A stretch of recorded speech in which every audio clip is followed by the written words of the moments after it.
Hi, Founder fans. Jason here, and today's founder is Philip Pell, the last Continental Congressman. Now, Philip Pell was from Westchester, New York, just north of New York City, and when the Revolutionary War breaks out, he's still a very young man, but he signs up as a lieutenant in the Continental Army. More importantly, he's very quickly appointed as a deputy judge advocate. Now, judge advocates are essentially lawyers for the army. Anywhere the military and the law start to blur lines, that's where a judge advocate would come in, offering generally legal advice to officers, sometimes soldiers, but officers, anything dealing with courts martialed. They're the ones making sure the letter of the law is followed by the army. And this is a pretty important position to Pell. And he serves here for 3 years, until 1779, when he's elected to the New York State Assembly. Now, this is a time where the British are still occupying New York City, but the Assembly is meeting for the state.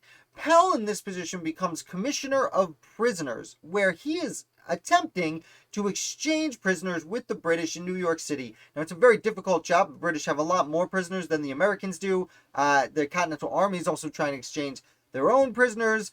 There's also a lot of people in the lower part of upstate New York, much like parts of New Jersey, was kind of a no man's land around New York City at this time. And the people there were very weary to help either side because things had gotten so out of hand in many fashions.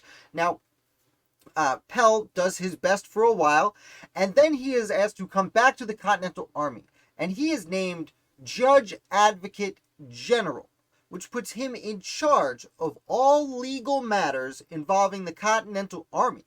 As such, he is on George Washington's staff, and he helps in many notable courts martial that happen during this time period. Now, once the revolution ends and the British evacuate New York City, well, Philip Pell, being a member of George Washington's staff at this point and a resident of New York, he marches with George Washington into New York City.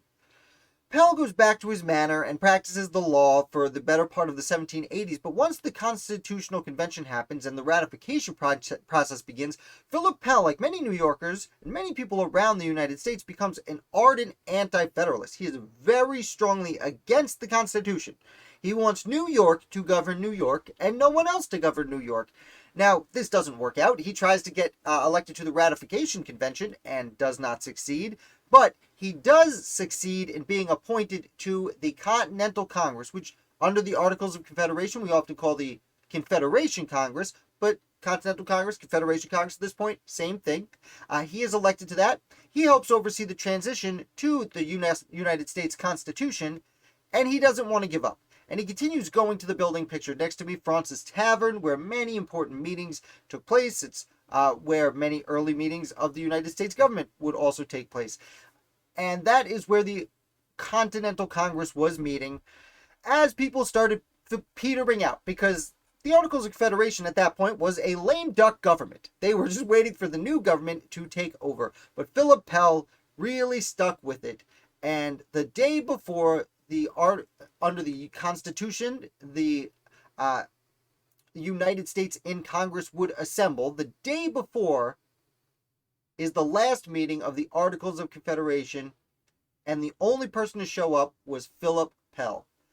There was also a secretary who was paid to be there who showed up also, but the last and only delegate to show up on the last meeting of the Continental Congress was Philip Pell, who walked in, saw he was the only one there, and adjourned the meeting sine die, which I believe is the pronunciation of a Latin phrase which means without day, aka there is no future meeting.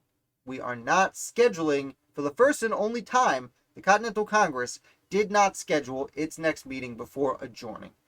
And Philip Pell, for all intents and purposes, closes out the Continental Congress.